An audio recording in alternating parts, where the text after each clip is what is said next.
Syekh Kuro ini punya murid perempuan namanya Nyai Subang Larang. Pada satu masa ini Nyai Subang Larang sedang mengaji di tempat kediaman Syekh Kuro.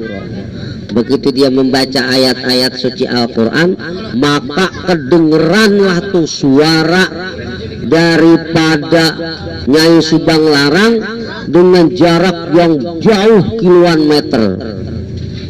Jadi Nyai Subang Larang itu manakala dia membacakan ayat Quran itu nggak pakai speaker, kedengeran ratusan kilometer.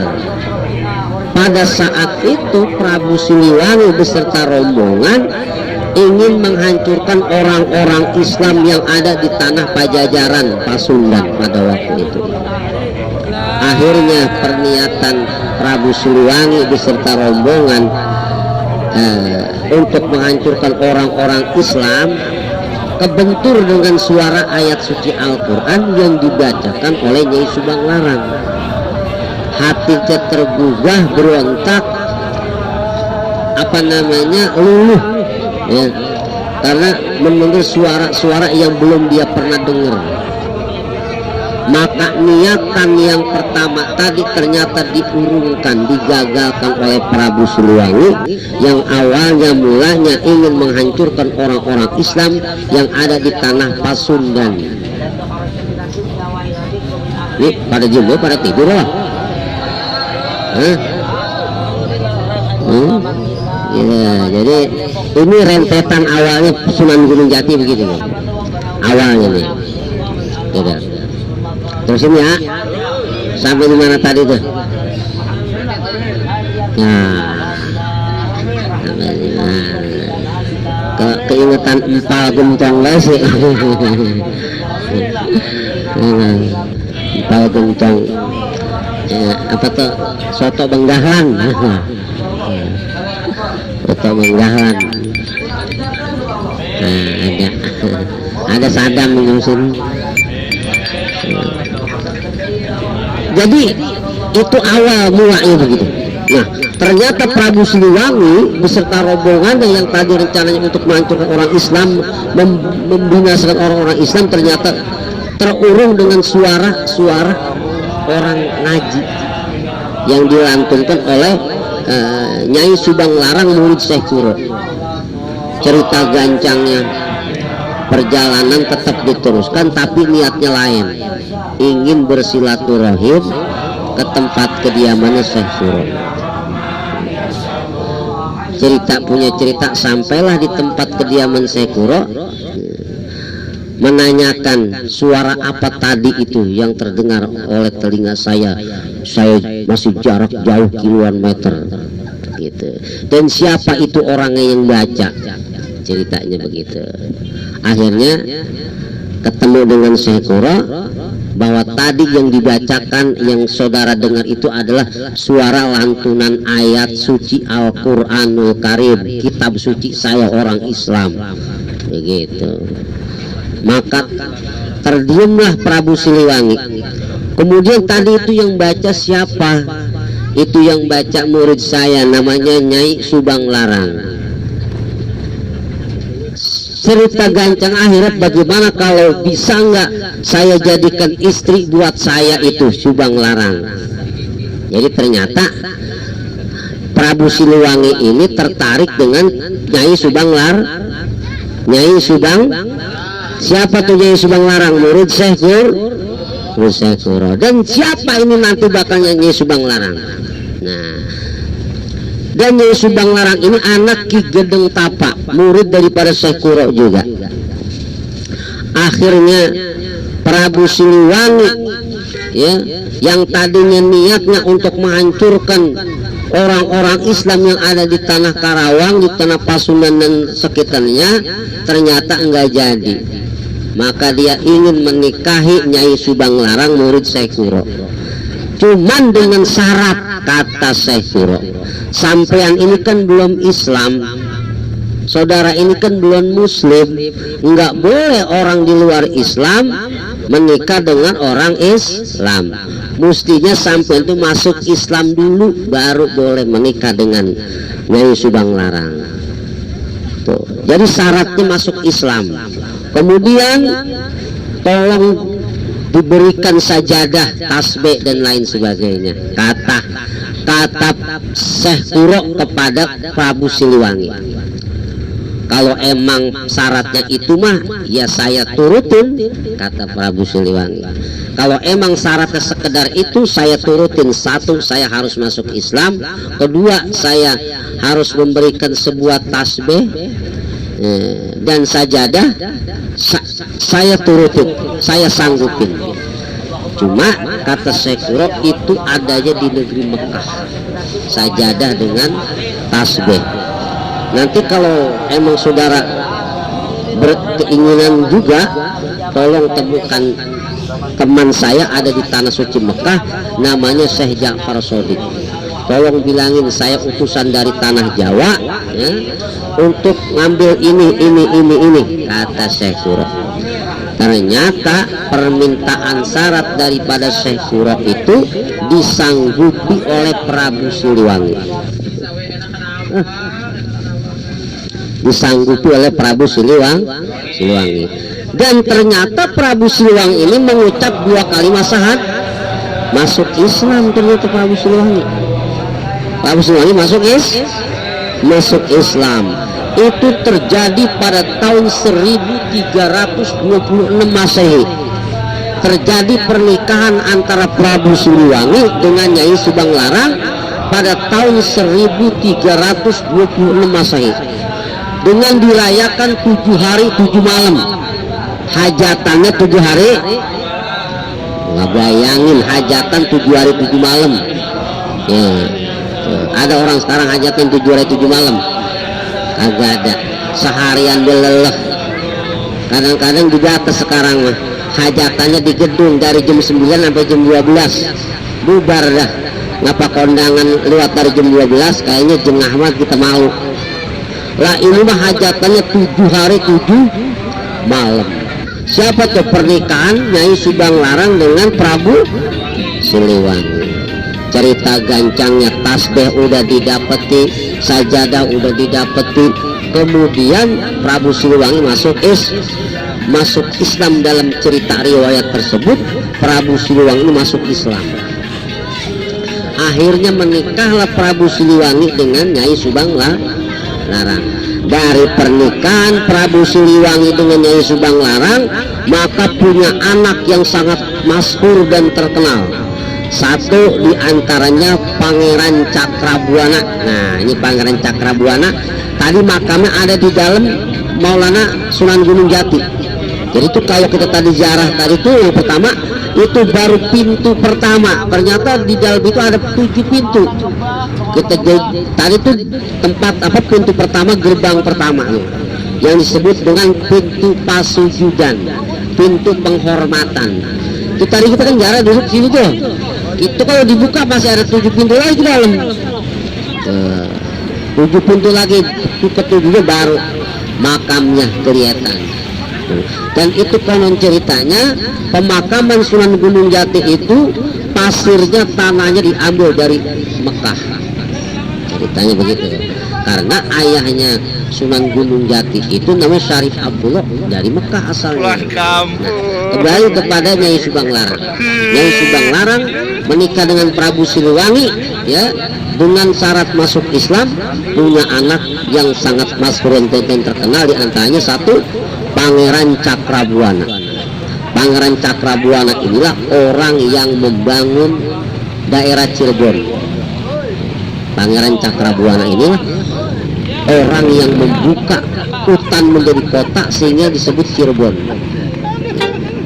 Jadi Pangeran Cakrabuana. Cakra artinya orang yang membongkar, orang yang apa namanya membabat, cakra itu. Buana artinya bumi, tanah.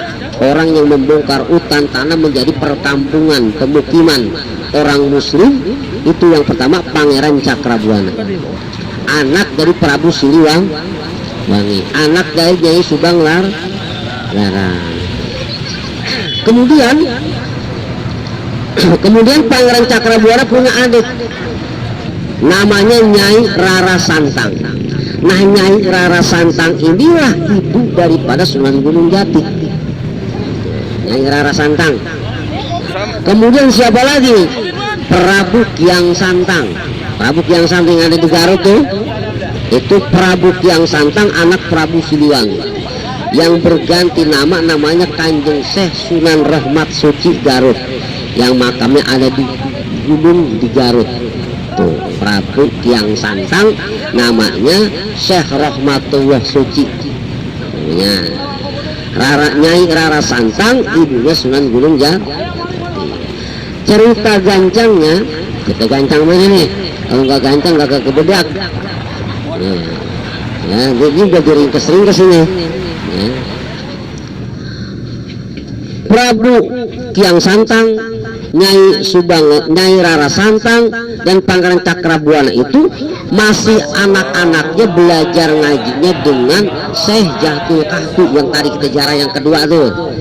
Yang kita jarah yang kedua yang nanjak tuh, Syekh Jatul Kahfi itulah guru daripada ibunya Sunan Gunung Jati. Jadi tuan itu sama Sunan Gunung Jati. Nah kalau ibunya ngaji sama dia berarti tua banget tuh ya. Sunan Gunung Jati belum lahir. Ibunya mamangnya pada ngaji belajar agama dengan Syekh Jatul Kahfi. Syekh Jatul Kahfi tadi itu makamnya adanya di Gunung Jati. Kalau Sunan Gunung Jati itu nama sebutannya gunungnya Gunung Sembung, tapi terkenal Sunan Saripudin Sunan Gunung Jati, Syekh Nur Jati, ya udah Syekh Nur Jati aja. Pada saat dia belajar ngaji dengan Syekh Jatul Kahfi atau Syekh Nur Jati, maka diperintahkan untuk menunaikan ibadah haji nih.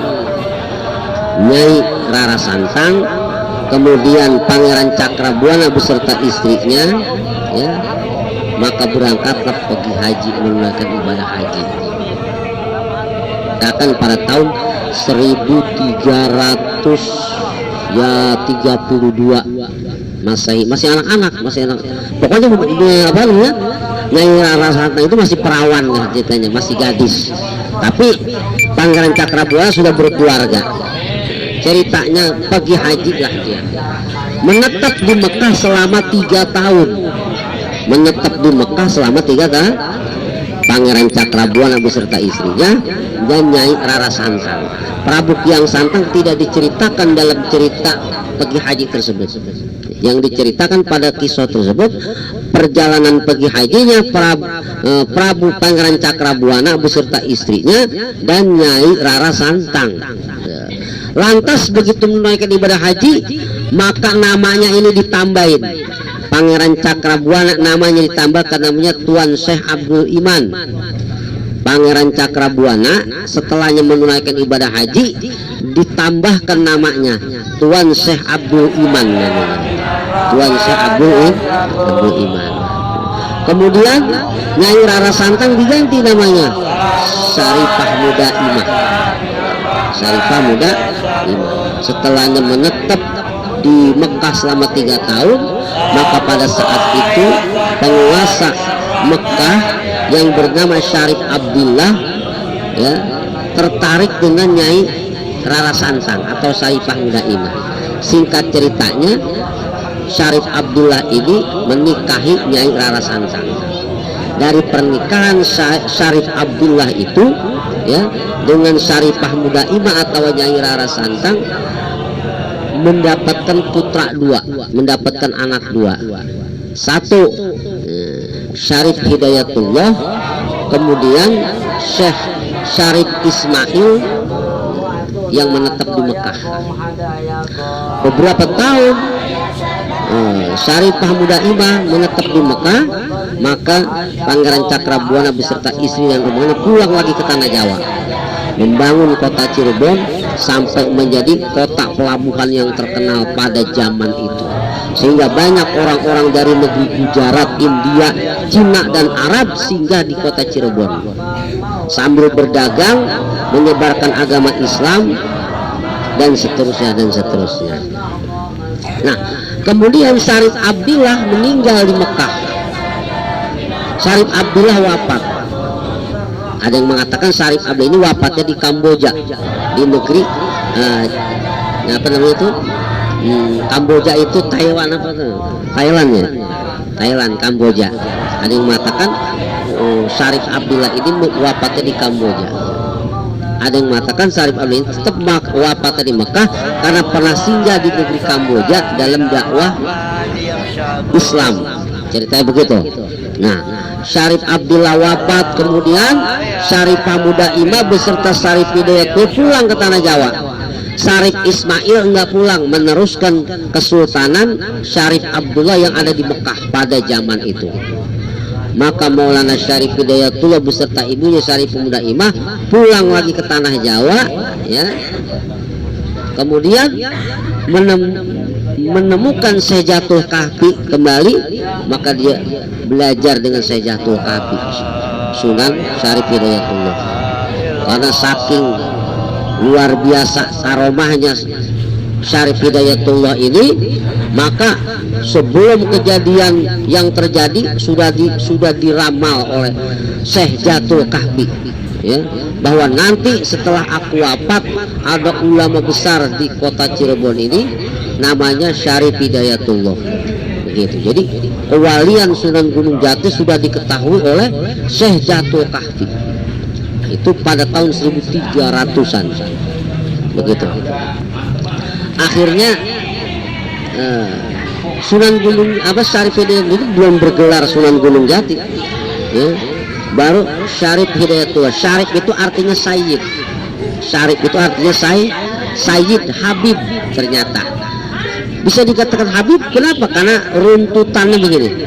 Syarif Hidayatullah anak Syarif Abdullah bin Imam Ali Nurul Alam bin Imam Jamaluddin Akbar bin Sayyid Amir Ahmad Sajalal. Udah ketahuan tuh Sayyid bin Sayyid Amir Ahmad Sajalal bin Sayyid Amir Abdullah Khan ada di India.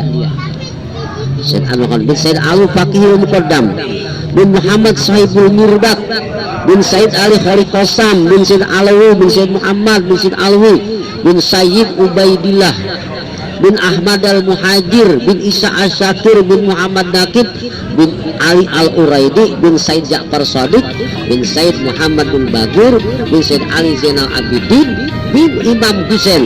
Nah, bin Imam Husain anak Siti Fatimah anak Said Ali binti Rasulullah Nabi besar Muhammad SAW. Jadi ternyata Sunan Gunung Jati silsilah itu nyambung ke Nabi besar Muhammad SAW. Anak keturunan dari Imam Husain itu disebut habaib, disebut kaum Alawiyin. Pada saat itu belum disebut habib, ya, Syarif, Sayyid, ya. Jadi di tanah Jawa pada saat itu bukan disebut habib, Sayyid, Syarif, karena banyak Syarif di negeri kita pada zaman itu yang menjadi raja. Ternyata Syarif itu adalah Sayyid, habib, keturunan Imam Husain atau keturunan Imam Hasan anak Sina Ali anak Siti Fatimah. Jadi ternyata Wali Songo itu semuanya adalah keluarga Imam Husain atau keluarga Imam Hasan yang bergelar Syarif. Artinya Syarif itu Sayyid, habib. Begitu ternyata. Nah, Syarif Hidayatullah, ya, masa kecil dan dewasanya belajar mengaji dengan Syejatul Kahfi sampai magom kedudukan daripada Tuan Syekh Syarif Hidayatullah itu luar biasa, ya.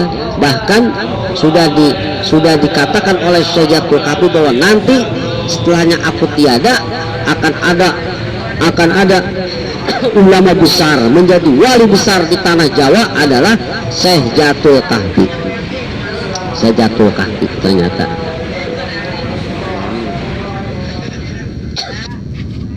Ternyata begitu. Nah, akhirnya Maulana Syarif Hidayatullah ini bergelar dengan nama Kanjeng Sunan Gunung Jati. Kanjeng artinya itu orang yang dituakan, orang yang diistimewakan. Sunan itu bahasa Sanskerta artinya pemimpin tertinggi. Sunan itu artinya pemimpin tertinggi dalam urusan agama.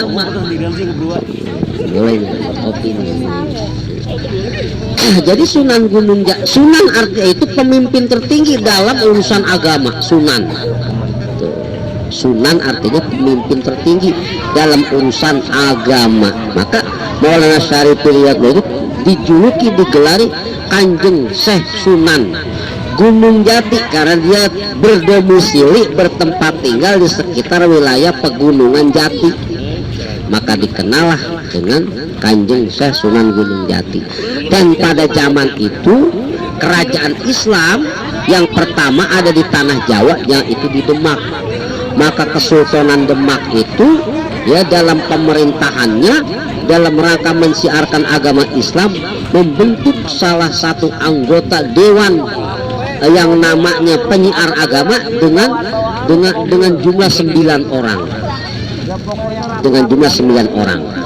Bahkan sebelum kerajaan Demak itu berada, keberadaan para wali 9 udah lebih dulu. Jadi kedudukan para wali 9 ini udah lebih dulu sebelum ada kerajaan-kerajaan.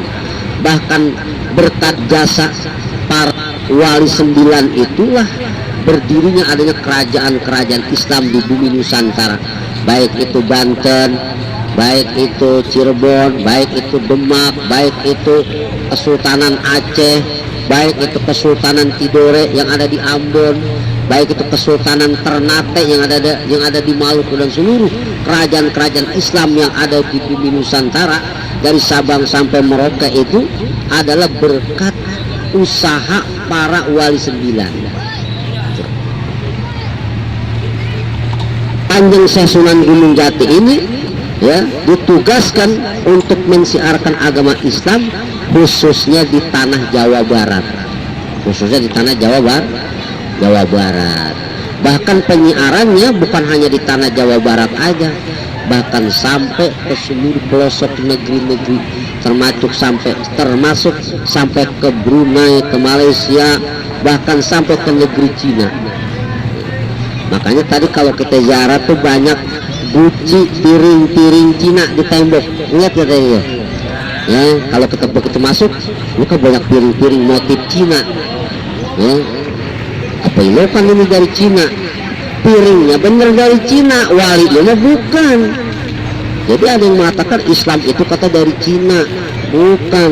Islam, penyebaran Islam itu langsung dari Yaman, Mekah, Arab, India, Gujarat. India bagian Gujarat. Jadi India di bagian itu mayoritas Muslim. Banyak para wali-wali keturunan Imam Hasan wa Husain menetap beranak pinak di daerah Gujarat. Jadi yang menyebarkan agama Islam sambil berdagang itu rata-rata adalah keturunan Imam Husain yang disebut dengan Bani Alawi, kaum Alawiyin, anak cucu keturunan Imam Abdul Malik Fakihil Muqaddam bin Muhammad Sahibul Mirdad. Jadi Muhammad Sahibul Mirdad ini punya anak dua, Ali Fakihil Muqaddam dan Alwi Fakihil Muqaddam.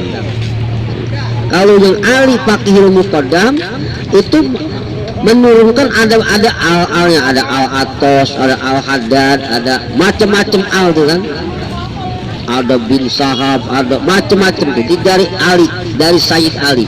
Kalau yang dari Alwi bin Muhammad Sahibul Mirdad ini menurunkan para wali Songo, menurunkan para wali Songo dan para raja-raja yang ada di negeri-negeri lain. Tuh, itu anak keturunan daripada Imam Alwi Fakihil Muqaddam bin Muhammad Sahibul Mirdad. Kalau dia enggak pakai marga-marga gitu, cuman garis kemargaannya adalah Azimat Khon. Dari Azimat Khon itulah menurunkan kaum Alawiyin yang enggak ada marganya, cukup dengan di atasnya marganya Azimat Khon. Dan ini banyak di India bagian Gujarat. Nah, kemudian ini Sunan Gunung Jati di samping berdakwah Islam di bumi Nusantara sampai pernah dia ke negeri Cina. Satu saat pada suatu malam Kanjeng Sunan Gunung Jati ini sedang bermunajat ya di atas perahu di tepi lautan. Ternyata perahu yang disandarkan di pinggir laut itu